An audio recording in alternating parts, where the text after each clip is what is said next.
안녕하세요. 베이직 코리안의 신혜리입니다. 오늘은 한국어 문법 명사 동안을 알아보겠습니다. 먼저 예문 볼게요. 미소 씨가 나나 씨에게 질문합니다. 나나 씨는 한국어를 얼마 동안 배웠어요? 저는 한국어를 1년 동안 배웠어요. 여기에서 오늘 배울 문법은 얼마 동안, 1년 동안입니다. 그러면 시간의 길이를 나타내는 표현 명사 동안을 알아보겠습니다. 동안은 보통 시간을 나타내는 명사와 함께 쓰이고요. 동안 자체도 명사입니다. 그래서 앞에 오는 명사와 띄어서 씁니다. 그리고 동안은 어느 시점부터 다른 시점까지 시간의 길이를 나타내요. 예문 볼게요. 한국어를 얼마 동안 배웠어요? 여기에서 명사 얼마 뒤에 동안을 사용했고요. 시간이 이렇게 흐릅니다. 언제부터 언제까지인지는 몰라요. 정확한 시간보다 한국어를 배운 시간의 길이가 궁금합니다. 그래서 잘 모르는 수량이나 정도를 나타내는 명사 얼마를 사용했고요.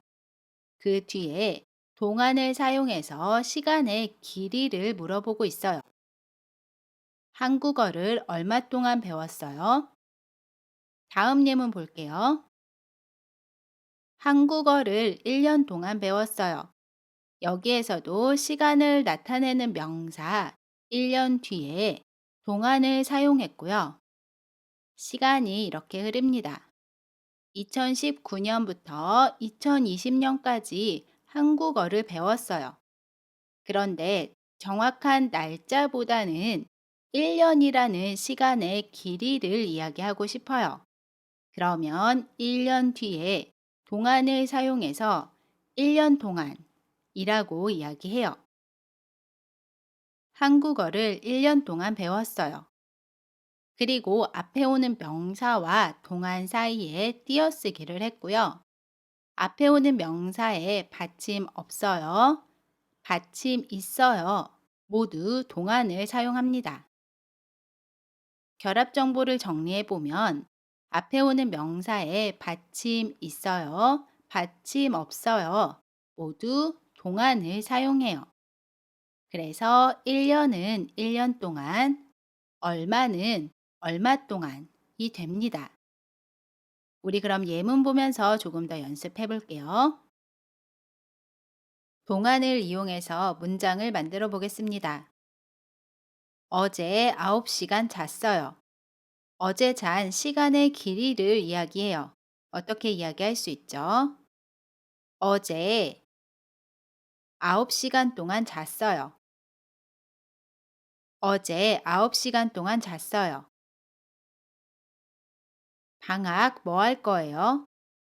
방학의 시간의 길이를 이야기해요. 어떻게 이야기할 수 있죠? 방학 동안 뭐 할 거예요?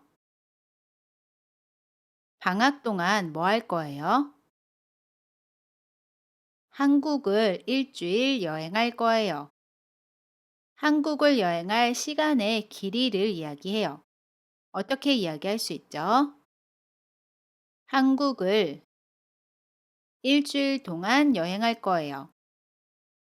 한국을 일주일 동안 여행할 거예요. 하루 공부를 열심히 했어요.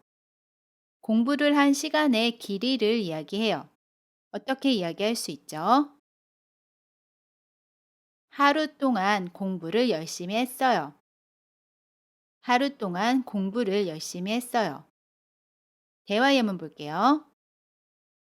미소 씨와 나나 씨가 휴가 동안 무엇을 할 것인지 이야기해요. 미소 씨가 질문합니다. 나나 씨는 휴가 동안 뭐 할 거예요? 제주도로 여행을 가려고 해요. 얼마 동안 가려고요? 휴가가 길지 않아서 사흘 동안 가려고요. 여기에서 우리가 오늘 배웠던 문법은 휴가 동안, 얼마 동안, 사흘 동안입니다. 모두 시간의 길이를 이야기하고 있어요. 다시 한번 읽어볼게요. 따라해 보세요. 나나 씨는 휴가 동안 뭐 할 거예요? 제주도로 여행을 가려고 해요. 얼마 동안 가려고요? 휴가가 길지 않아서 사흘 동안 가려고요. 이번 시간은 여기까지입니다. 영상이 마음에 드셨으면 구독해 주시고요. 저는 다음 영상에서 다시 뵐게요. 안녕히 계세요.